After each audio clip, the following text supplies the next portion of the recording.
Hi hello வணக்கம். இன்னைக்கு நம்ம படத்தோட கதையில கார்கின்னு சொல்லி ஒரு வித்தியாசமான இன்வெஸ்டிகேஷன் படத்தை தான் இன்னைக்கு உங்களுக்கு கொண்டு வந்திருக்கேன். இந்த படத்துல ஏகப்பட்ட ட்விஸ்டுகள் இருக்கும். அதுவும் கடைசி கிளைமேக்ஸ்ல நீங்க எதிர்பார்க்காத அளவுக்கு ஒரு ட்விஸ்டா கொடுத்திருப்பாங்க. படத்தோட கதை என்ன அப்படின்னா, நம்ம ஹீரோயின் அப்பா இருக்காங்க இல்லையா, அவங்க ஒரு அபார்ட்மெண்ட்ல வேலை பார்ப்பாங்க. அந்த அபார்ட்மெண்ட்ல ஒரு சின்ன பொண்ணுக்கு வெளியே இருக்கக்கூடிய ஒரு 4 நபரால அந்த பொண்ணு கிட்ட தப்பா நடந்துக்கிறாங்க. திடீர்னு ஒரு திருப்பம். அந்த அபார்ட்மெண்ட்ல வேலை பார்க்குற நம்ம ஹீரோயினோட அப்பா இருக்காங்க இல்லையா, அவரு ஒரு வாட்ச்மேனா வேலை பார்த்திருப்பாரு. அவரு 5ஆவதா ஒரு அக்யூஸ்ட் அப்படிங்கிற மாதிரி சொல்லி போலீஸ்காரங்க அரெஸ்ட் பண்ணிடுறாங்க. அவங்க அப்பா ஒரு நிரபராதின்னு சொல்லி நம்ம ஹீரோயின் போராடுறாங்க.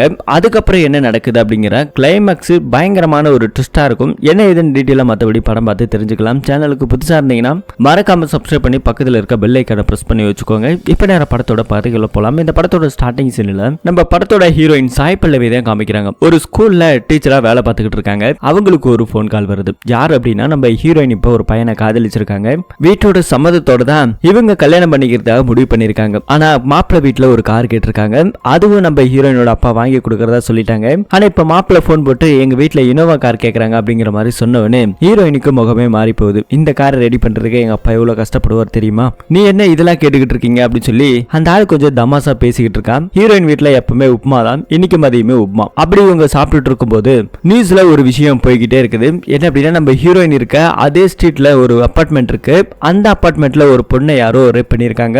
வெளி மாநிலத்தை சேர்ந்த ஒரு 4 பேரு பண்ணிருக்கிறதாவும் சொல்றாங்க. கொஞ்ச நேரத்துல திடீர்னு ஒரு திருப்பம். 5ஆவதா ஒரு குற்றவாளி இருக்கிறதா சொல்லி பேசிக்கிட்டு இருக்காங்க. இது எல்லாத்தையும் நம்ம ஹீரோயின் பாத்துக்கிட்டு இருக்காங்க இல்லையா, அவங்களுக்கு ஒரு ஞாபகம் வருது. நம்ம ஹீரோயின் சின்ன வயசா இருக்கும்போது டியூஷன் போயிருப்பாங்க.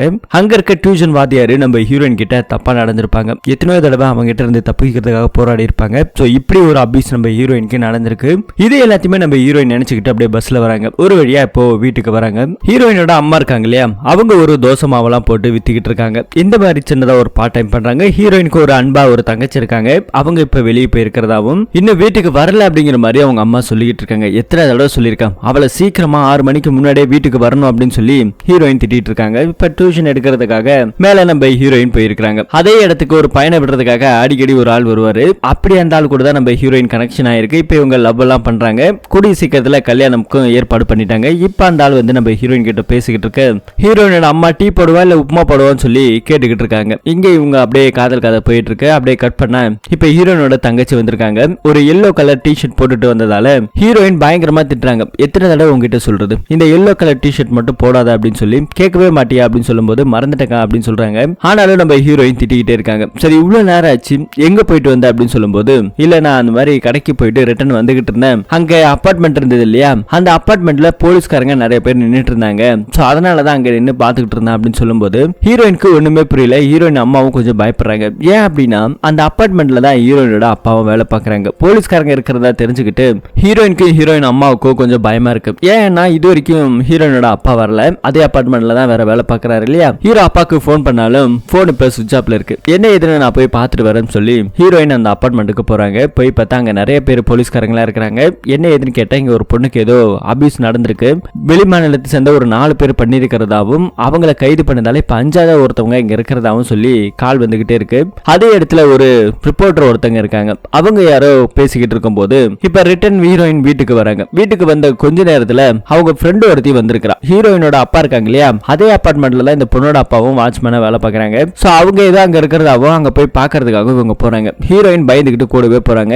இந்த மாதிரி நடந்த விஷயம் எதுவுமே ஹீரோயின் அவங்க அம்மா கிட்ட சொல்லல, ஏன்னா தெரிஞ்சா பயப்படுவாங்க சொல்லிட்டு ஹீரோயின் அப்பாக்கு சுகர் இருக்கு. சோ அதனால மாத்திரை இங்கே வச்சுட்டு போயிட்டாருன்னு சொல்லி ஹீரோயினோட அம்மா எடுத்து கொடுக்குறாங்க. சரி நான் அதை வாங்கிட்டு போயிட்டு இருக்கேன். இங்க ஒரு விவாதம் மேல நடந்துகிட்டு இருக்கு. இன்னொரு பக்கத்துல ஹீரோயின் மெடிக்கலுக்கு வந்துகிட்டு இருக்காங்க. மெடிக்கலுக்கு வந்து மாத்திரை எல்லாம் ஒருத்தர்கிட்ட வாங்குறாங்க. ஆனா காசு கொஞ்சம் கம்மியா இருக்கு, ஒட்டுமொத்தமா கனெக்ட் பண்ணி வச்சுக்கோங்க, நான் இங்கதான் பக்கத்துல டீச்சரா ஒர்க் பண்றேன், கண்டிப்பா நான் கொடுத்துறேன் அப்படின்னு சொல்லி அந்த சுகர் மாத்திரையை வாங்கிட்டேன். அங்க இருந்து கிளம்புறாங்க. போய் பார்த்தா ஹீரோயின் ஃப்ரெண்ட் ஒருத்தர் இருந்தா இல்லையா, அவங்க அப்பா அதே இடத்துல உட்கார்ந்து இருக்கிறாரு. இவர் இப்பதான் வேலைக்கு வந்ததாகவும் வந்தவொடனே பயங்கரமா குடிச்சிருக்கிறதாவும் தெரிஞ்சுக்கிட்டு அங்க இருக்கிறவங்க எல்லாரும் இவர் ஓரமா உட்கார வச்சிருக்காங்க. இந்த ஆளை வீட்டுக்கு கூட்டு போங்க அப்படின்னு சொல்லி போலீஸ்காரங்க சொல்லிக்கிட்டு இருக்க, ஹீரோயின் என்னோட அப்பா எங்க எங்க அப்படின்னு சொல்லி அங்க இருக்கிறவங்கள்ட்ட கேட்டுக்கிட்டு இருக்க, யாருக்கும் எந்த பதிலும் தெரியல. ஆனா பிரம்மானந்தான் சொல்லி அவங்க அப்பா பேரை சொன்ன அடுத்த நிமிஷம் அங்க இருக்கிற ஒரு லேடி போலீஸ் உடனடியா நீங்க போய் எஸ்ஐ பாருங்க அப்படின்னு சொல்லிக்கிட்டு இருக்காங்க.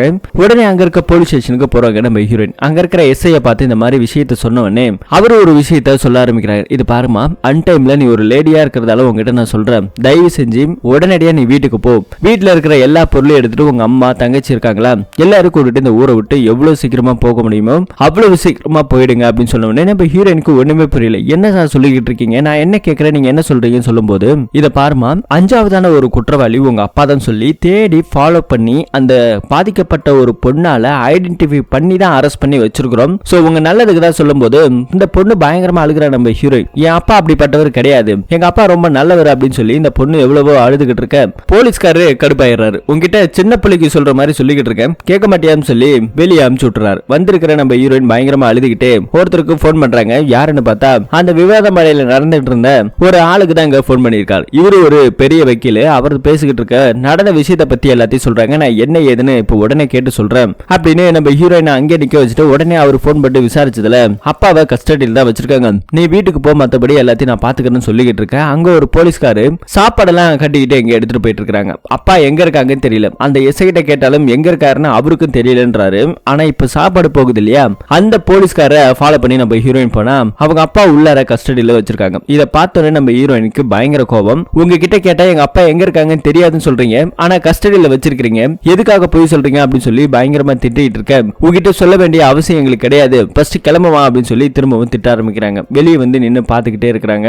ஹீரோயினோட கல்யாணம் பண்ணிக்கவர் இருக்கார் இல்லையா, அவர் வேற போன் மேல போன் பண்ணிக்கிட்டே இருக்காங்க. இப்ப என்ன பண்ணு தெரியாம வீட்டுக்கு வந்து படுத்து தூங்குறாங்க. அடுத்த நாள் காலையில ஏதோ கண்ணாடி உடையிற சத்தம். ஹீரோயின் ஏஞ்சி வெளியே வந்து பார்த்தா யாருன்னு ஒண்ணுமே புரியல. பேப்பர் போட்டிருக்காங்க, ஆனா வெளியே யார் கல் எடுத்து அடிச்சாங்கன்றது தெரியல. பேப்பரை எடுத்து பார்த்தா அந்த அபார்ட்மெண்ட்ல நடந்தக்கூடிய அந்த பொண்ணுக்கு பாலியல் ரீதியான தொந்தரவுல 5வது குற்றவாளியாக நம்ம ஹீரோயினோட அப்பா அப்படின்னு சொல்லி பேப்பர்ல நியூஸ் போட்டிருக்காங்க. சோ இதை பார்த்த உடனே அந்த பேப்பர்ல எடுத்து போய் உள்ள ஒளிச்சுக்கிறாங்க.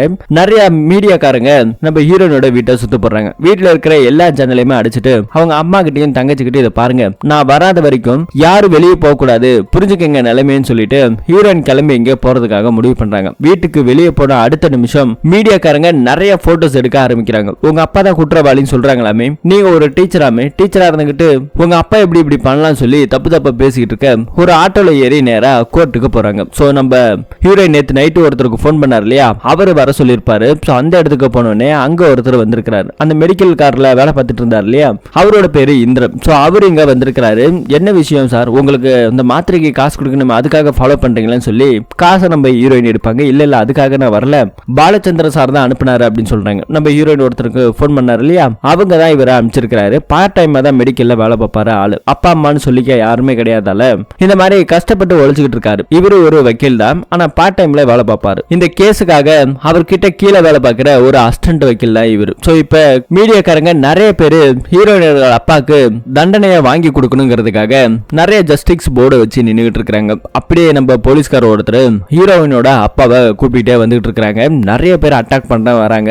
அதுல ஒரு ஆளு ஹீரோயினோட அப்பாவை கத்தியால குத்தி போட்டு தள்ளுறதுக்கே வராங்க. ஆனா போலீஸ்காரங்களோட பலத்த பாதுகாப்பு இருக்கிறதால அங்க இருந்து கொஞ்சம் கொஞ்சம் சின்ன சின்ன அடியில இருந்து தப்பிச்சு போறாங்க. இப்ப கொஞ்ச நேரத்துல ஒரு நியூஸ் ஒண்ணு வந்துருச்சு, ஒரு அறிக்கை ஒண்ணு விட்டுருக்காங்க. பாலியல் குற்றத்துக்காக எந்த ஒரு அட்வொகேட்டும் இந்த கேஸை எடுத்து நடத்தக்கூடாது அப்படின்னு சொல்லி அவங்க சங்கத்துல இருந்து ஒரு நோட்டீஸ் விட்டுருக்காங்க. இதை நம்ம ஹீரோயின் கிட்ட அந்த பாலச்சந்திரன் கூப்பிட்டு நடந்த விஷயத்தை எல்லாத்தையும் சொல்றாங்க. என்ன அங்கிள், உங்களை நம்பி தானே நாங்க இருந்தோம், உங்களுக்காக அப்பா எவ்வளவு நாள் வெயிட் பண்ணி உங்க பொண்ணை கூட்டிட்டு வந்திருப்பாரு அப்படின்னு சொல்லி ஹீரோயின் எவ்வளவு தூரம் கேட்டுக்கிட்டு இருக்க. இதை பாருமா, நான் எதுவுமே பண்ண முடியாது, எங்களோட சங்கத்துல இருந்து இந்த மாதிரி வந்துச்சுன்னா நான் என்ன பண்ண முடியும் சொல்லு பார்க்கலாம். அதுவும் இல்லாம இந்த கேஸ் ரொம்ப சென்சிட்டிவான கேஸ், இதுக்கு எதிராக நாங்க போறோம்னா எங்களோட லைஃபே ஸ்பாயில் ஆயிடும் அப்படிங்கிற மாதிரி நம்ம ஹீரோயின் கிட்ட அந்த ஆளு சொல்லிக்கிட்டு இருக்கிறாரு. என்ன பண்றதுன்னு தெரியாம அழுதுகிட்டே இருக்கிறாங்க. அது மட்டும் இல்லாம உங்க அப்பா பாக்குற வேலை கொடுமே நான் தான் வாங்கி கொடுத்தேன் அப்படின்னு நம்ம ஹீரோயின் கிட்ட அவர் கொஞ்சம் பேசிக்கிட்டு இருக்கிறாரு. என்ன பண்றதுன்னு தெரியாம அப்படியே வெளியே வந்து நின்றுட்டு இருக்க. அதே இடத்துல நம்ம இந்திரன் வராரு. ஹீரோயின் கிட்ட ஒரு விஷயத்த சொல்றாங்க. இது பாருங்கம்மா, இந்த மாதிரி பிரச்சனை நீங்க கோர்ட்டுக்கு கவர்மெண்டா ஒரு வக்கீல கொடுப்பாங்க, கேஸ் எடுத்து நடத்த முடியலாம், கவர்மெண்ட் வக்கீல வச்சு நீங்க கேஸ் நடத்தலாம், நீங்க அங்க போய் பாருங்க அப்படின்னு சொல்லி லொகேஷன்லாம் சொல்லி அனுப்புறாங்க. அங்க போயிட்டு நம்ம ஹீரோயின் பார்த்தா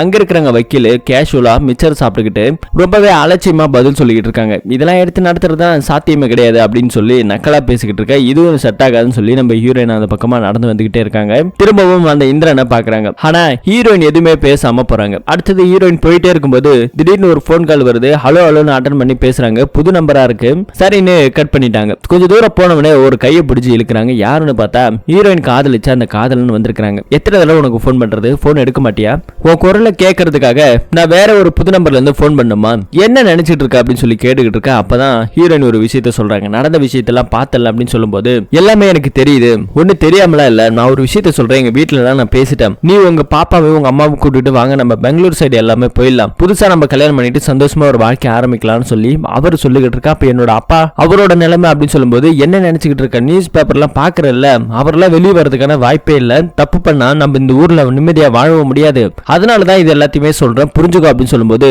இதுவே உன் அப்பாக்கு இந்த மாதிரி நடந்திருந்தா இப்படிதான் பாதியில விட்டுட்டு போவியா அப்படின்னு சொல்லும்போது, என் அப்பா அந்த மாதிரி பண்ண மாட்டாருன்னு சொல்லி அந்த பையன் சொல்ல நம்ம ஹீரோயினுக்கு பயங்கரமான கோவம் வருது. உங்க அப்பா பண்ண மாட்டாருன்னு உனக்கு எப்படி நம்பிக்கை இருக்கோ அதே நம்பிக்கை தான் எனக்கு இருக்கு, என் அப்பா அப்படி எல்லாம் பண்ணிருக்க மாட்டாரு, ஏன்னா என் அப்பா கூட நான் 25 வருஷம் இருந்திருக்கேன், என் அப்பாவை பத்தி எனக்கு தெரியும் சொல்லி அவர்கிட்ட சண்டை போட்டுட்டு இந்த பக்கம் வீட்டுக்கு வராங்க. வீட்டுக்கு வந்து பார்த்தா திரும்பவும் வீட்டு கதவு ஜன்னல யாரோ உடைக்கிறாங்க, வீட்டு செவத்துல எல்லாம் சாணி போட்டு அடிக்கிறாங்க.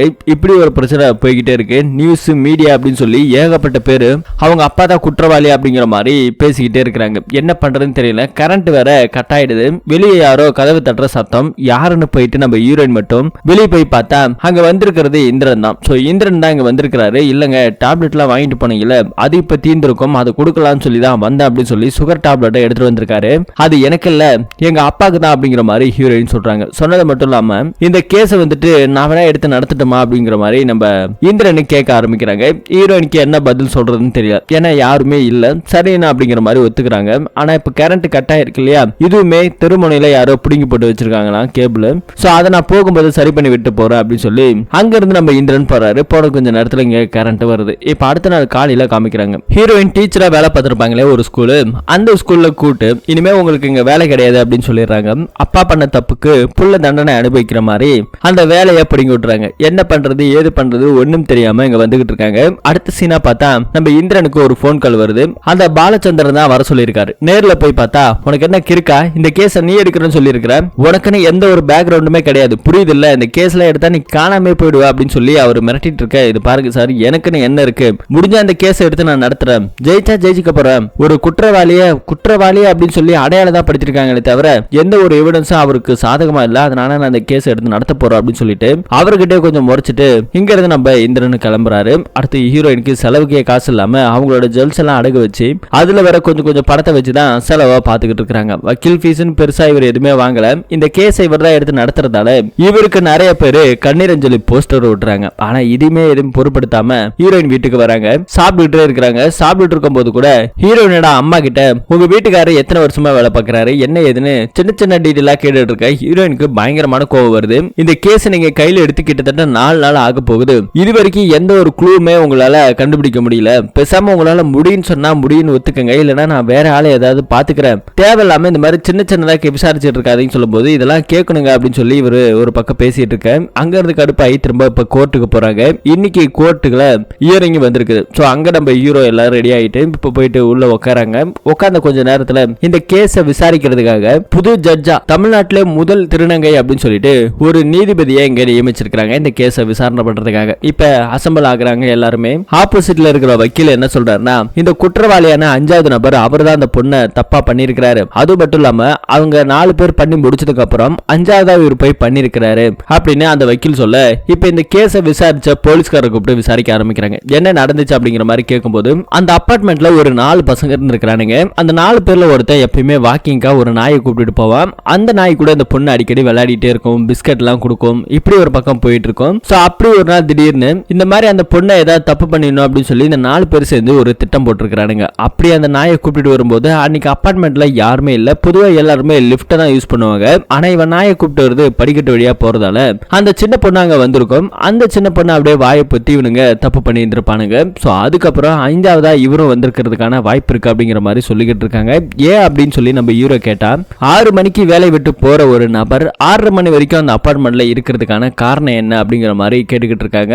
அது மட்டும் இல்லாம பாதிக்கப்பட்ட சின்ன பொண்ணு கிட்ட இந்த 5 பேரையும் நிக்க வச்சு 5வதா யார் அந்த ஆளு அப்படின்னு சொல்லி கேட்கும்போது கரெக்டா ஐடென்டிஃபை பண்ணிருக்குது அந்த ஆளு. இதை விட வேற என்ன சாட்சி வேணும் அப்படின்னு சொல்லி போலீஸ்காரரு சொல்லிக்கிட்டு இருக்காங்க.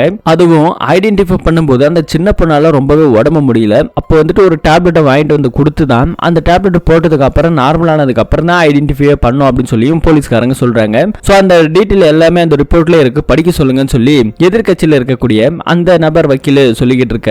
இங்க நம்ம இந்திரன் இப்பதான் அதை படிச்சுக்கிட்டே இருக்கிறாரு. நிறைய விஷயத்தை படிக்கிறாங்க. அங்க இருக்கிறவங்க எல்லாருமே திட்டுறாங்க, ஒரு கேஸ் ஃபைல கூட இங்க வந்து தான் படிப்பீங்களா அப்படின்னு சொல்லி திட்டிட்டு இருக்க.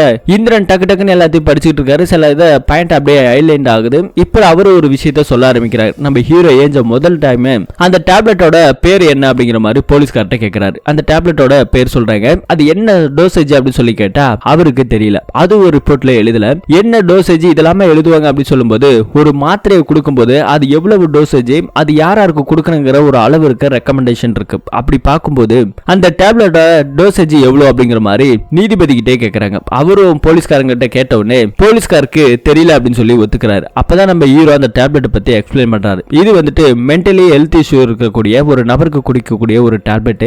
அதுவும் இவங்க கொடுத்திருக்கிற டோசேஜ் ஒரு 45 மதிக்கத்தக்க ஒரு நபருக்கு கொடுக்க வேண்டிய ஒரு டேப்லெட். அதை இவங்க சின்ன பசங்களுக்கு கொடுத்தது மட்டும் இல்லாம ஓவர் டோசேஜும் கொடுத்திருக்காங்க. இதனால அந்த பொண்ணால சரியா ஐடென்டிஃபை பண்ண முடியாம போயிருக்கும். நிறைய குழப்பங்கள் வரும். முடிவெடுக்கிறதுல தெளிவான சிந்தனை இருக்காது. சில தடவை பிக்ஸ் வந்து இறக்கிறதுக்கான வாய்ப்பு கூட இருக்குன்னு சொல்லி இந்திரன் சொல்ல ஆரம்பிக்கிறாங்க. இங்க இருக்கிற நம்ம நீதிபதி ஒரு டேப்லெட்டை எந்த ரெக்கமெண்டேஷன்ல எவ்வளவு டோசேஜ்ல கொடுக்கணும் கூட தெரியாம இந்த கேஸ் நீங்க விசாரிக்கிறீங்களா அப்படின்னு சொல்லி ஒரு பக்கம் திட்டிட்டு இருக்கேன். இங்க நம்ம இந்திரன் வெளியே வராரு. ஹீரோயின் வெளியே தான் உட்காந்துருக்காங்க. இந்த மாதிரி டோசேஜ் இந்த மாதிரி நிறைய விஷயத்த சொல்லி நமக்கு பாசிட்டிவா தான் இந்த கேஸ் போயிட்டு இருக்கு அப்படின்னு சொல்லும்போது திரும்ப நீதிபதி கூட்டிருக்காங்களாம். இப்போ எதுக்கு கூட்டிருக்காங்க அப்படின்னா ஒரு டாக்டரை வர வச்சிருக்காங்க.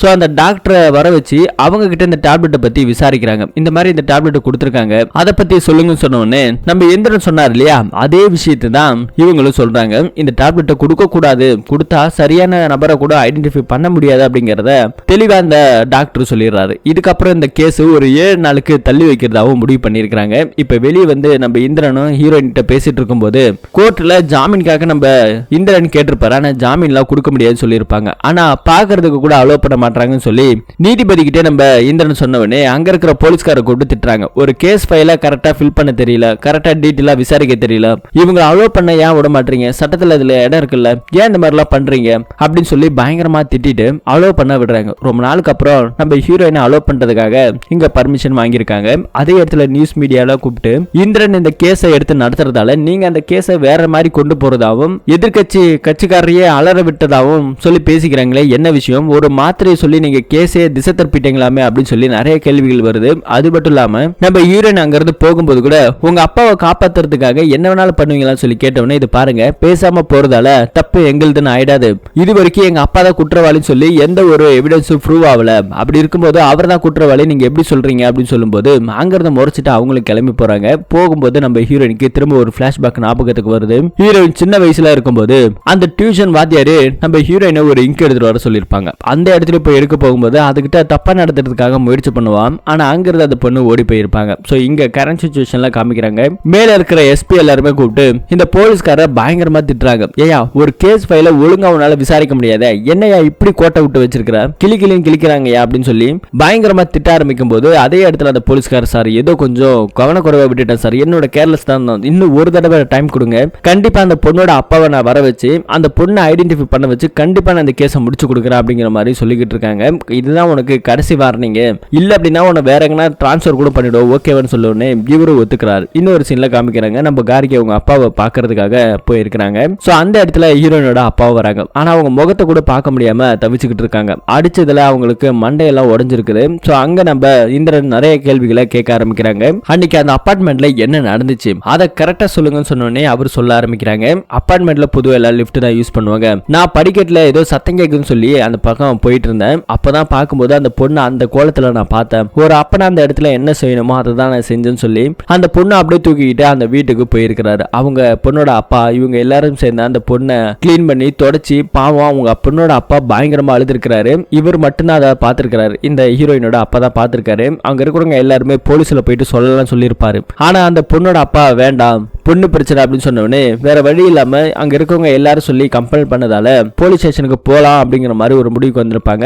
அதோட அங்க இருந்து நான் வெளியே வந்துட்டேன் அப்படின்னு சொல்லி இங்க இருக்கிற நம்ம இந்திரன் கிட்ட ஹீரோயினோட அப்பா சொல்லிக்கிட்டு இருக்காங்க. இந்திரன் இன்னொரு கேள்வியை கேட்க ஆரம்பிக்கிறாங்க. வழக்கமா நீங்க 6 மணிக்கு வேலை முடிச்சுட்டு போற ஒரு நபர் அப்படி இருக்கும்போது 6:30 மணி வரைக்கும் அந்த அபார்ட்மெண்ட்ல என்ன பண்ணிட்டு இருந்தீங்கன்னு சொல்லி கேட்கும்போது இந்த வேலை இருக்குல்ல சார், ஒரு 4 வயசு சோறு சாப்பிடறதுக்குள்ள நம்மள சாவடிச்சிருவாங்க அப்படின்னு சொல்லி நிறைய வேலைகள்லாம் வாங்குவாங்க. அன்னைக்கு 6 to 6:30 அந்த டைம்ல வழக்கமான 6 மணிக்கே போக வேண்டியதான். ஆனா இவரோட ஃப்ரெண்ட் ஒருத்தர் இருந்தார் இல்லையா, அவங்க பொண்ணுக்கு மாப்பிள்ளை பார்க்க வந்ததால அவன் இன்னைக்கு என்னால வர முடியாதுன்னு சொன்னதால நைட் டியூட்டி சேர்த்து நான் பார்க்க வேண்டிய நிலைமைக்கு ஆயிடுச்சு. அதனால வேற வழி இல்லாம அங்க லிஃப்ட் ரூம்ல கொஞ்சம் ட்ரிங்க்ஸ் பண்ணேன். அதனாலதான் போலீஸ்காரங்கள்ட்ட இதை நான் சொல்லியிருக்கலாம், ஆனா நான் சொல்லல. சொன்னேன் அப்படின்னாக்கா அந்த குழந்தைய முதல்ல பார்த்தது நான் தான். இந்த மாதிரி போதையில அந்த குழந்தைய நீ பார்த்திருப்ப, நீ தான் பண்ணிருப்பன்னு கூட ஏன் மேல பழிய போட்டுருவாங்க. ஏற்கனவே பண்ணாத தப்புக்கு என்னென்னலாம் பேசுறாங்கன்னு தெரியுது இல்ல உங்களுக்கு அப்படின்னு சொல்லி பேசிக்கிட்டு இருக்காங்க. இதை எல்லாத்தையும் கேட்டுட்டு இருக்க நம்ம ஹீரோயின் பயங்கரமா அழுகுறாங்க. கடைசி வரைக்கும் கார்கியே பார்க்கல. கார்கியும் அவங்க அப்பா கிட்ட பேசவே இல்லை. ஆனா போகும்போது ஹீரோயினோட அவங்க அப்பா மட்டும் அம்மா எப்படி இருக்காங்க, தங்கச்சி எப்படி இருக்காங்க, நான் இதை பண்ணலமா, நீயாச்சும் என்ன நம்புமான்னு சொல்லி அழுதுகிட்டே அந்த நபர் போறாரு. போகும்போது தான் கடைசியை எட்டி பாக்குறாங்க. சோ இதெல்லாம் நடந்துகிட்டு இருக்கு. இப்ப அந்த அபார்ட்மெண்ட்ல போயிட்டு விசாரிக்கலாம் சொல்லி அந்த அபார்ட்மெண்ட் மேனேஜ்மெண்டா பாக்குறாங்க. ஆனா அபார்ட்மெண்ட்டுக்குள்ளே அவ்வளவு பண்ணல. அதுக்கப்புறம் அந்த அபார்ட்மெண்ட் எதிர்த்தபுல இருக்கிற ஒரு வீட்டுல அதே அபார்ட்மெண்ட்டை வேலை பார்க்கக்கூடிய ஒரு வேலைக்கார பொண்ணு ஒருத்தி இருக்கிறார். அந்த பொண்ணு கிட்ட நீங்க அன்னைக்கு யாரையாவது பாத்தீங்களா, வித்தியாசமா ஏதாவது உணர்ந்தீங்களா அப்படின்னு சொல்லி கேட்கும்போது அந்த மாதிரி எதுவுமே இல்ல மேடம், இருந்திருந்தனாக்கா கண்டிப்பா உங்களுக்கு நான் சொல்லியிருப்பேனே அப்படின்னு சொல்லி இவங்க ஒரு பக்கம் பேசிட்டு இருக்காங்க. திரும்ப அந்த அபார்ட்மெண்ட்ல இருக்கக்கூடிய ஒரு நபர்கிட்ட போயிட்டு விசாரிக்க ஆரம்பிக்கிறாங்க. இந்த மாதிரி அந்த அபார்ட்மெண்ட்ல ரீசன்ட் டைம்ல யாராவது காலி பண்ணி போனாங்களா அப்படிங்கிற மாதிரி விசாரிச்சுட்டாங்க. அன்னைய டேட்ல யாருமே போகல. இது ஒரு பக்கம் போயிட்டு இருக்குது. இன்னொரு பக்கத்துல பாதிக்கப்பட்ட அந்த சின்ன பொண்ணோட அப்பாவா காமிக்கிறாங்க. அவரை பாக்குறதுக்காக அந்த போலீஸ்காரர் வந்திருக்கிறாரு. தனியா கூப்பிட்டு பேச ஆரம்பிக்கிறாங்க. இந்த மாதிரி நீங்க வந்து உங்க பொண்ணை கூட்டிட்டு வந்து அந்த நபரை ஐடென்டிஃபை பண்ணணும்னு சொல்லும்போது, இது பாருங்க, என் பொண்ணுக்கு அந்த மாதிரி நடந்த உடனே ஒரு 5 பேர் என் பொண்ணு இந்த மாதிரி நாசம் பண்ணிருக்காங்க தெரிஞ்ச அடுத்த நிமிஷமே உங்க சட்டம் மட்டும் இல்லைன்னு வச்சுக்கோ, அவனை கழுத்துல கொக்கையை போட்டு எடுத்து கடல்ல தூக்கி போட்டிருப்பேன். எல்லாம் உங்களோட சட்டம் தான் பாக்குது. அதனாலதான் நான் அமைதியா இருக்கிறேன். என் பொண்ணு என்கிட்ட அப்பான்னு வந்து கட்டிப்பிடிப்பான். ஆனா இப்பெல்லாம் என்ன பார்த்தா ஓன்னு அழுக ஆரம்பிக்கிறான். ஒரு பொண்ணோட அப்பாவா இருந்து பாருங்க, அப்பா அதனோட வழி தெரியும் சொல்லும்போது அந்த போலீஸ்காரர், எனக்கு ஒரு பொண்ணு இருக்கா சார், உங்களோட வழி என்னன்னு என்னால உணர முடியுது, எனக்கு இந்த ஒரு சான்ஸ் கொடுங்க, அப்படி இல்லைன்னு வச்சுக்கோங்க நீங்க என்ன பண்றீங்களோ பண்ணுங்க சொல்லி ஒரு பெரிய கத்தி எடுத்து அவர் கையில அந்த போலீஸ்காரர் கொடுக்கிறாரு. அதுக்கப்புறம் தான் ஒத்துக்கிறாரு கூட்டு வர்றதுக்கு. இன்னொரு சீனா காமிக்கிறாங்க. ஹீரோயினுக்கு மஞ்சள் கலர்னாலே பிடிக்காது இல்லையா, அவங்க தங்கச்சி டிஷர்ட் போட்டா கூட திட்டுவாங்க பாருங்க. அதே மஞ்சள் கலர் போட்டிருக்கும் போது தான் அந்த டியூஷன் வாத்தியார் இந்த பொண்ணுகிட்ட தப்பா நடக்கிறதுக்காக முயற்சி பண்ணிட்டே இருக்கும்போது அவனை வந்து ஒரு நபர் அடிப்பார். நம்ம ஹீரோயினோட அப்பா தான் வந்து அடிச்சு, இனிமே உன்னை நான் பார்த்தனா தொலைச்சிடும் சொல்லி ஹீரோயினை அந்த இடத்துல இருந்து பாதுகாத்திருக்கிறாங்க. இப்படிப்பட்ட ஒரு நபரா ஒரு சின்ன பொண்ணை ரேப் பண்ணி இருக்க முடியும் அப்படின்னு சொல்லி ஹீரோயின் நினைச்சு அழுதுகிட்டே இருக்கிறாங்க. இன்னொரு சீன்ல அந்த பாதிக்கப்பட்ட பொண்ணு இருந்தா இல்லையா, அவங்க வீட்டுல அவங்க அப்பா கிட்ட போயிட்டு பேசி பார்க்கலாம் அப்படிங்கிற மாதிரி சொல்லிட்டு அதே இடத்துக்கு இங்க நம்ம ஹீரோயின் அந்த இந்திரனும் போக ஆரம்பிக்கிறாங்க. அவங்க அப்பாவும் பயங்கரமா திட்டுறாரு. ஆனா திட்டினா கொஞ்ச நேரத்துல உட்கார வச்சு பேச ஆரம்பிக்கிறாங்க அந்த பாதிக்கப்பட்ட பொண்ணோட அப்பா. நம்ம ஹீரோயின் கிட்ட, இதை பாருமா, என் பொண்ணை நான் ஆசையா வளர்த்தேன், அவளுக்கு அம்மா கிடையாது, நான் தான் எல்லாமே இருந்தேன், எப்பவுமே என்கிட்ட ஆசையா ஓடி வந்து அப்பா அப்பான்னு கட்டிப்பிடிப்பான். ஆனா இப்பெல்லாம் நான் ரூமுக்குள்ள போனாலே என்னை பார்த்து ஓன அழ ஆரம்பிக்கிறான், பயப்படுறான். ஏன்னா முன்னாடி என்ன அப்பாவை உணர்ந்தா இப்ப என்ன ஆம்பளையா பாக்குறான். எப்படிதான் அவனுக்கு இந்த மாதிரி பண்றதுக்கு மனசு வந்துச்சுன்னே தெரியல. ஆனா ஒண்ணு மட்டும் சொல்றேன், அடுத்த இயரிங்ல என் பொண்ணை கூட்டிட்டு போய் உன் அப்பதான் 5வது ஆள் அப்படின்னு சொல்லி நான் காமிப்பேன், காமிச்சு அவனுக்கு தக்க தண்டனை நான் வாங்கி கொடுப்பேன் அப்படின்னு சொல்லி இங்க ஒரு கத்திட்டு இருக்காரு. கடைசியா போகும்போது கூட அந்த பொண்ணு நம்ம ஹீரோயின் அவர்கிட்ட, உங்க பொண்ணு கிட்ட மட்டும் ஒரே ஒரு தடவை பேசட்டுமா அப்படின்னு சொல்லி கேட்க உடனே, போய் பேசுமா, என்ன வேணா பேசு அப்படின்னு சொல்லிட்டு இவர் அலோ பண்றாரு. ஆனா போறதுக்கு அடுத்த நிமிஷத்துக்குள்ள அந்த பொண்ணோட மாமங்கார வந்து, நீங்க இங்கே வந்துட்டீங்களாடா, உங்களாலதான் இவ்வளவு அப்படின்னு சொல்லி ஹீரோயினை கழுத்து பிடிச்சு அடிச்சு வெளியே தள்ளி விட்டுறாங்க. அங்க இருக்கிறவங்க எல்லாரும் தடுக்க வராங்க. ஆனா உள்ள கூட பேசுறது கூட அலோ பண்ணல. அடி வாங்கிட்டு நம்ம ஹீரோயின் அங்க இருந்து கிளம்பி போயிட்டே இருக்கிறாங்க. வீட்டுக்கு ஒரு பக்கம் வந்து யோசிச்சுக்கிட்டே இருக்காங்க. ஹீரோயினோட அம்மாக்கு நடந்த விஷயத்தை எல்லாத்தையுமே சொல்லியாச்சு. அவங்களும் நினைச்சு பயங்கரமா வருத்தப்படுறாங்க. இந்திரன் எல்லாத்தையுமே யோசிச்சுக்கிட்டே இருக்காரு. அப்படி அந்த ஆளு பேசுனது எல்லாமே ஞாபகம் இருக்குது. சோ அடுத்த நிமிஷம் அடுத்த நாள் கோர்ட்ல இயரிங் வருது. அந்த இடத்துல ஒரு பயங்கரமான ஒரு எவிடன்ஸ் கொடுக்கறாரு. கடைசி நேரத்துல இந்த மாதிரி எவிடன்ஸ் எல்லாம் அலோ பண்ணக்கூடாது அப்படின்னு சொல்லி எதிரில வாதாடுற வக்கீலும் சொல்றாங்க. ஆனா கோர்ட்ல கேஸுக்கு சாதகமா இருக்கக்கூடிய முக்கியமான எவிடன்ஸ் இருந்தது அப்படின்னா சமர்ப்பிக்கலாம் அப்படின்னு சொல்லி இந்த பக்கம் நீதிபதி சொல்றாங்க. அதே இடத்துல அந்த ஆப்போசிட்ல இருக்கிற வக்கீல, ஆமா ஒரு பொண்ணா இருந்தா இல்ல ஒரு ஆம்பளையா இருந்தா புரியும், ரெண்டுமே கலந்திருந்தா எப்படி புரியும் அப்படின்னு சொல்லி அவரு ஒரு பக்கம் முன்னுமுக்கிறாரு. இது நம்ம நீதிபதிக்கு கொஞ்சம் கோவம் வருது. அந்த எவிடன்ஸ் என்ன அப்படின்னா, நேத்து அந்த ஆள் பேசிட்டு இருந்தார் இல்லையா, அதுல ஒரு விஷயம் அவரு சொல்லியிருப்பாரு. என்ன அப்படின்னா, அந்த பொண்ணுக்கு சுயமா முடிவெடுக்கிறதுக்கு எதுவுமே ஞாபகம் இல்ல, எல்லாத்தையுமே மறந்துட்டா, இதுன்னு நான் தான் அவருக்கு ஞாபகப்படுத்துற மாதிரி ஆயிடுச்சு. அன்னைக்கு கூட உங்க அப்பாவை ஐடென்டிஃபை பண்ணும்போது கூட என் பொண்ணை நான் தான் இந்த மாதிரி சொல்லணும்னு சொல்லி கொடுத்தேன். அந்த நிலைமைக்கு ஆளாக்கிட்டானுங்க. அது மட்டும் இல்லாம திரும்பவும் நடக்கக்கூடிய அடுத்த இயரிங்ல உங்க அப்பா தான் குற்றவாளி, என் பொண்ணு கிட்ட போட்டோ காமிச்சு சொல்லி கொடுப்பேன், அவளும் சொல்லுவா உங்க அப்பாவை அரெஸ்ட் பண்ணுவா அப்படிங்கிற மாதிரி சொன்னவனே, இதுல இருந்து என்ன தெரியுது அப்படின்னா, பாதிக்கப்பட்ட பொண்ணை இவரை ஐடென்டிஃபை பண்ணல, அவங்களுக்கு ஓவர் டோசேஜ் கொடுத்ததாலும் அவங்க அப்பா சொல்லி கொடுத்துதான் அந்த பொண்ணு அடையாளம் காமிச்சிருக்கே தவிர அந்த பொண்ணா காமிக்கல அப்படிங்கிற மாதிரி சொல்லிட்டு திரும்பவும் அந்த பொண்ணை கூப்பிட்டு வந்து ஐடென்டிஃபை பண்ண சொல்லி நம்ம இந்திரன் சொல்லியிருக்கிறார். சோ அதே மாதிரி இப்ப அந்த பாதிக்கப்பட்ட ஒரு பொண்ணை இங்க கோர்ட்டுக்கு கூட்டு வந்திருக்காங்க. இங்க நம்ம ஹீரோனோட அப்பாவை கூட்டு வந்து நிக்க வச்சிருக்காங்க. சோ அந்த பொண்ணு பார்க்கவே மாட்டேங்குது, பயங்கரமா அழுகுது, அலறி அடிச்சு அப்படியே கீழே விழுகுது. அடுத்த நிமிஷம் அந்த பொண்ணோட அப்பா போயிட்டு தூக்கிட்டு போயிடுறாரு. சோ எதுவுமே தேவையில்ல அப்படிங்கிற மாதிரி சொல்லிட்டு அந்த போலீஸ்காரு முறைச்சிட்டாங்க போறாங்க. இப்ப கோர்ட்ல காமிக்கிறாங்க. நம்ம இந்திரன் என்ன சொல்றாருன்னா, பாத்தீங்களே மேடம், அந்த பொண்ணால ஐடென்டிஃபை கூட பண்ண முடியல, அன்னைக்கு அவங்க அப்பா சொல்லி கொடுத்து அந்த பொண்ணுக்கு அடையாளம் காமிச்சிருக்கான். சோ எனவே பாதிக்கப்பட்ட எனது கட்சிக்காரர் நிரபராதின்னு சொல்லி வெளியே விடணும் அப்படிங்கிற மாதிரி கோர்ட்டோட கருத்துக்கு கொண்டு போறாங்க. இப்ப கோர்ட்ல இருக்க நீதிபதி என்ன சொல்றாங்கன்னா, இதை பாருங்க, அவர் விட்னஸ் தான், அவர் குற்றவாளி இல்ல அப்படிங்கிறதுக்காகவும் எந்த ஒரு எவிடன்ஸுமே இல்ல, அதனால வெளியெல்லாம் விட முடியாது, என்ன பெயில்ல கொடுக்குறேன், பக்கத்தில் இருக்க ஸ்டேஷன்ல தினமும் கையெழுத்து போடணும், அடுத்த இயரிங்க்கு வரணும் அப்படிங்கிற மாதிரி ஒரு ரூலை ஒன்று போட்டு இப்ப நம்ம ஹீரோனோட அப்பாவை பெயில்ல எடுத்துட்டாங்க. சோ நம்ம ஹீரோ இந்திரனுக்கு கொஞ்சம் சந்தோஷம், அப்படியே வீட்டுக்கு கூட்டு போறாங்க. அவருக்கு பிடிச்சதெல்லாம் செஞ்சு கொடுத்துட்டு இருக்க ஹீரோனோட தங்கச்சி எங்க வெளியே போயிருக்காங்க. அதே நிமிஷம் இவங்க ரெண்டு பேரும் கொஞ்சம் வெளியே போறதா சொல்லி இந்திரனும் நம்ம ஹீரோயின் வெளியே வராங்க. அப்ப அந்த சீன்ல பார்த்தா அந்த பாதிக்கப்பட்ட பொண்ணோட அப்பா கேட்ல உட்கார்ந்துருக்கிறாரு. அதை பார்த்த உடனே நம்ம ஹீரோயினுக்கு கதி கலங்கி போகுது. அவர் அங்கிருந்து ஏஞ்சி வரும்போது கையில ஒரு பெரிய கத்தி எடுத்துட்டு வந்துட்டு இருக்காரு. சோ இதை பார்த்தவங்க ரெண்டு பேத்துக்கு பயமாயிடுச்சு, கதவெல்லாம் சாத்துறாங்க.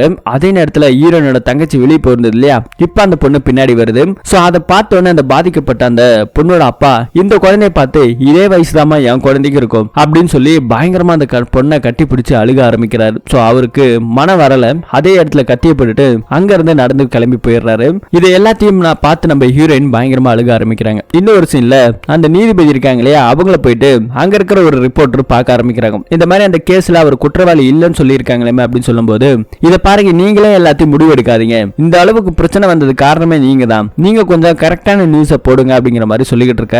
அந்த பொண்ணு என்ன சொல்லுதுன்னா, எல்லாம் மேல இடத்துல இருந்து பிரஷர் பண்றாங்க, ஒரு அளவுக்கு கூட கரெக்டான நியூஸை போடணும் அப்படின்னு சொல்லி நமக்கு யாரும் சொல்றது கிடையாது, எது ஹெட்லைன் அதை தான் வளைச்சு போட சொல்றாங்க அப்படின்னு சொல்லி கேமராமேன் கிட்ட சொல்லி புலம்பிட்டு இருக்காங்க. அதுக்கு அடுத்த சீனா அப்படியே நமக்கு இங்க காமிக்கிறாங்க. ஹீரோயினோட வீட்டுல ஹீரோயினோட அப்பாவை பாக்குறதாக அதே அபார்ட்மெண்ட்ல கடைசியா பொண்ணுக்கு கல்யாணம் இருக்குன்னு சொல்லி ஒருத்தர் வராம இருந்தார் இல்லையா, அவர் இங்க பாக்குறதாக வந்திருக்காங்க. சோ பேசிட்டு இருக்கும்போது அப்ப கூட அந்த நபர்கிட்ட ஹீரோயின் என்ன சொல்றாங்கன்னா, அப்பா ரொம்ப நாள் கழிச்சு வந்திருக்காரு, அப்பாக்கு என்ன சரக்கு அங்கிள் பிடிக்கும் சொல்லும்போது, இது விடுமா நான் பாத்துக்கிறேன் அப்படின்னு சொல்லிட்டு ஹீரோயினை அமுச்சு விட்டுட்டு அவர் கொஞ்சம் கூட்டு போயிட்டு சரக்கெல்லாம் வாங்கி கொடுத்துருக்காரு. இந்த பக்கத்துல அந்த பாதிக்கப்பட்ட பொண்ணு இருந்தது இல்லையா, அந்த பொண்ணோட அவங்க அப்பா இந்த கேஸும் வேணாம் எதுவுமே வேண்டாம் அப்படின்னு சொல்லிட்டு அவரோட வீட்டையே காலி பண்ணி கிளம்புறதுக்காக எல்லாத்தையும் எடுத்து வச்சுட்டு இருக்காரு. இந்த பக்கத்துல நம்ம கார்கி நம்ம ஹீரோயினை காமிக்கிறாங்க.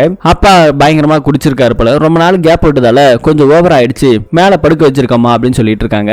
சொன்னது மட்டும் இல்லாம அந்த நபர் என்ன சொல்றாருன்னா, பரவாயில்லமா, உன்ன மாதிரி ஒரு நல்ல பொண்ணு அவனுக்கு கிடைச்சது வராம், அவனும் நல்லவன் தாமா, எந்த ஒரு தப்பு பண்ணல அப்படின்னு சொல்லி பேசிக்கிட்டு இருக்க நம்ம ஹீரோயின்மே, இதே இடத்துல உங்க பொண்ணு இருந்தாலும் இதுதானே அங்கிள் செஞ்சிருப்பாங்க அப்படின்னு சொல்லும்போது, ஆமாமா, அவ என்ன அவ ஜாலியா இருக்கா, அவ ஏதோ ஒரு பையனை காதலிக்கிறான்னு சொல்லிட்டு நான் மேஜர் ஆயிட்டேன், அதனால எனக்கே சொந்தமா முடிவெடுக்க முடியும் அப்படின்னு சொல்லி அந்த பையனோட ஓடி போயிட்டான்னு சொல்லி பயங்கரமா அழுதிட்டு இருக்காரு. என்ன அங்கிள் சொல்றீங்க, ஏதோ நீங்க அலைன்ஸ் எல்லாம் பாத்துருந்தீங்களேன்னு சொல்லும்போது, ஆமாமா, அன்னைக்கு மாப்பிள்ள பாக்குறதுக்காக ஒரு பேங்க் மேனேஜரை நான் பார்த்து வச்சிருந்தேன் அவளுக்காக, அன்னைக்கு ஃபுல்லாவே நான் லீவ் போட்டு அவ கூட தான் இருந்தேன், ஆனா திடீர்னு மாப்பிள்ள வந்த அடுத்த நிமிஷம் எனக்கு இந்த மாப்பிள்ளைய பிடிக்கல, அதுவும் இல்லாம அந்த மாப்பிள்ளைகிட்டே போய் நான் வேற ஒருத்தனை லவ் பண்றேன், அவனை தான் கல்யாணம் பண்ணிப்பேன்னு சொல்லி வீட்டை விட்டு போயிட்டான், என்ன பண்றதுன்னு தெரியாம அன்னைக்கு ஃபுல்லா குடிச்சிட்டு வீட்டுல ஏதாம இருந்தேன் அப்படிங்கிற மாதிரி இந்த ஆளு சொன்னவனே நம்ம ஹீரோயினுக்கு வச்சது ஒரு ஷாக். என்ன அப்படின்னா, ஆரம்பத்துல அவங்க அப்பா என்ன சொல்லியிருப்பாருன்னா, தான் கூட வேலை பார்க்கறவருக்கு பொண்ணு பார்க்க வரதா சொல்லி லீவு போட்டு போனதாகவும் சொல்லியிருப்பாங்க. சோ அதனாலதான் ட்ரிங்க்ஸ் பண்ண 6 to 6 சொல்லியிருப்பாரு. அது இல்லாம ஒரு வேலைக்கு வரமாட்டேன்னு சொன்னதா சொல்லி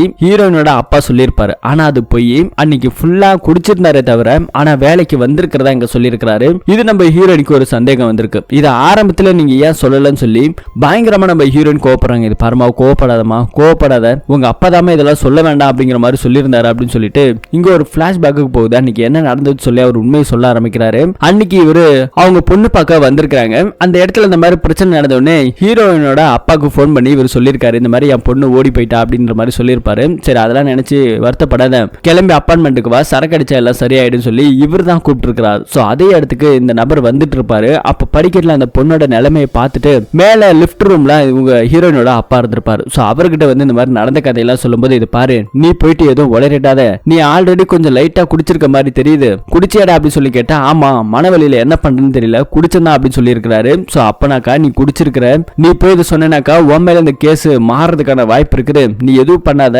அமைதியாயிரு, நான் எல்லாத்தையும் பாத்துக்கிறேன்னு சொல்லிட்டு அதுக்கப்புறம் உங்க அப்பா தாமா கூட்டிட்டு போய் அவங்க வீட்டுல விட்டுருக்காரு அப்படிங்கிற மாதிரி இந்த நபர் சொல்லியிருக்கிறாரு. அடுத்த நிமிஷம் ஹீரோயின் எங்க கிளம்பி போற மாதிரி தெரியுது. அப்படியே கட் பண்ண இந்த பக்கத்துல ஹீரோயினோட அப்பாவை கூப்பிட்டு போலீஸ் ஸ்டேஷன்ல கையெழுத்து போடுறதுக்காக ஹீரோயினோட அப்பா அந்த வக்கீல் எல்லாருமே போயிருக்காங்க. ஒரு நிமிஷம் இருங்கன்னு சொல்லிட்டு ஹீரோயின் மட்டும் தனியா போய் யாரையோ கூப்பிட்டு வராங்க. என்னன்னு பார்த்தா அந்த நீதிபதி ஜட்ஜி எல்லாம் வந்திருக்காங்க, போலீஸ்காரங்க வந்திருக்காங்க, ஏகப்பட்ட பேர் இங்க வந்திருக்காங்க. என்ன காருக்கு என்ன பண்ற அப்படின்னு சொல்லி ஹீரோயினோட அப்பா பேசிக்கிட்டு இருக்க ஒரு சின்ன பொண்ணை இங்க கூட்டிட்டு வராங்க. அப்பதான் ஒரு பிளாஷ்பேக் போகுது. பாதிக்கப்பட்ட அந்த பொண்ணும் அவங்க அப்பாவும் வந்திருக்காங்க. சோ நம்ம ஹீரோயின் எங்க கிளம்பி போறதா சொன்னோம் இல்லையா, அந்த பொண்ணு எங்க போயிருக்காங்கன்னா பாதிக்கப்பட்ட பொண்ணு கிட்ட பேசுறதுக்காக போயிருக்காங்க. எவ்வளவு தூரம் அழுதுருக்காங்க இதுதானா சொல்லி ஒரே ஒரு தடவை காட்டுமான்னு சொல்லி நார்மலா இருக்கும்போது கேட்க அவர் தான் எத்தனை தடவை சொல்றது, ஏன் என்ன டார்ச்சர் பண்றீங்க அப்படின்னு சொல்லியும் அந்த பொண்ணு சொல்லியிருக்குது. அதுக்கப்புறம் தான் நம்ம ஹீரோயின் பயங்கரமா அழுதுருக்காங்க. சோ ஹீரோயினோட அப்பா தான் அஞ்சாவதான குற்றவாளி அப்படிங்கறத கரெக்டா கண்டுபிடிச்சாச்சு. சோ அந்த பொண்ணு சொல்லியிருக்குது.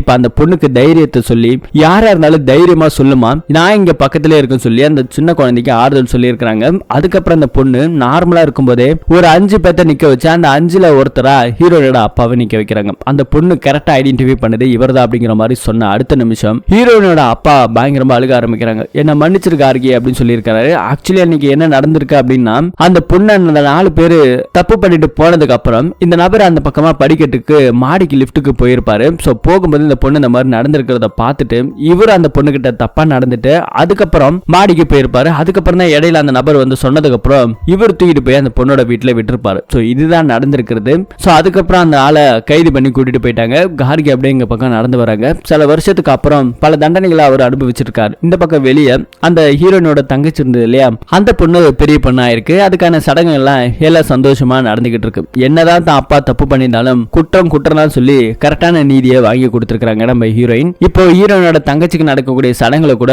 பாதிக்கப்பட்ட அந்த பொண்ணு தைரியத்தை சொல்லி அந்த பொண்ணை ஓரளவுக்கு தேத்தி நம்ம ஹீரோயின் கொண்டு வந்திருக்காங்க. சோ அதே இடத்துல அந்த பாதிக்கப்பட்ட பொண்ணோட அப்பாவும் நின்று இருக்காங்க. ஒரு ரிப்போர்ட் இருந்தாங்க இல்லையா, அவங்க நம்ம ஹீரோயினுக்கு போன் பண்ணி உங்க தங்கச்சி கிட்ட போனை கொடுங்கன்னு சொல்லும்போது என்னமா எப்படி இருக்குன்னு சொல்லும்போது திடீர்னு ரத்தம் வந்துச்சு, என்ன இங்க உட்கார வச்சுட்டாங்கன்னு சொல்லி அந்த சின்ன பொண்ணு விவரம் தெரியாம பேசிக்கிட்டு இருக்க. இனிமே உனக்கு இந்த வலி மாசமே வரும். அது மட்டும் இல்லாம இனிமே நீ பல யுத்தங்களை சந்திக்கிறதுக்கு தயாரா இருக்கணும், தைரியமா இருக்கணும், உங்க அக்காவை எடுத்துக்கோ அப்படின்னு சொல்லும்போது அக்கால இப்ப முன்ன மாதிரி அட்வைஸ் எல்லாம் பண்றது இல்ல அப்படின்னு சொல்றாங்க. ஏன்னா அட்வைஸ் பண்ணி எதையும் மாத்த முடியாது அப்படிங்கறத ஹீரோயின் புரிஞ்சுக்கிட்டாங்க. அது மட்டும் இல்லாம தப்பு பண்ண அப்பாக்கு தண்டனையை சிறப்பா வாங்கி கொடுத்திருக்காங்க. என்னதான் இந்த மாதிரி குற்றங்களை பண்ணி நிறைய தண்டனைகளை கொடுத்தாலும் இது மாதிரி குற்றங்கள் நடந்துகிட்டு தான் இருக்கு.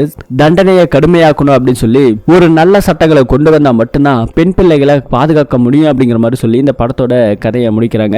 இந்த படத்தோட கதை எப்படி இருக்கு அப்படிங்கறத கமெண்ட் செக்ஷன்ல நீங்க சொல்லுங்க. இது மாதிரியான இன்ட்ரெஸ்டிங்கான கதையை தெரிஞ்சுக்கணும்னா மறக்காம நம்ம சேனலை சப்ஸ்கிரைப் பண்ணி சப்போர்ட் பண்ணுங்க. அது மட்டும் இல்லாம இந்த இடத்துல ஹீரோயினோட இடத்துல நீங்க இருந்திருந்தா என்ன பண்ணிருப்பீங்க அப்படின்னு சொல்லி கமெண்ட் செக்ஷன்ல போடுங்க, படிச்சு தெரிஞ்சுக்குவோம். மீண்டும் ஒரு நல்ல படத்தோட கதையில திரும்பவும் சந்திப்போம். தேங்க்யூ.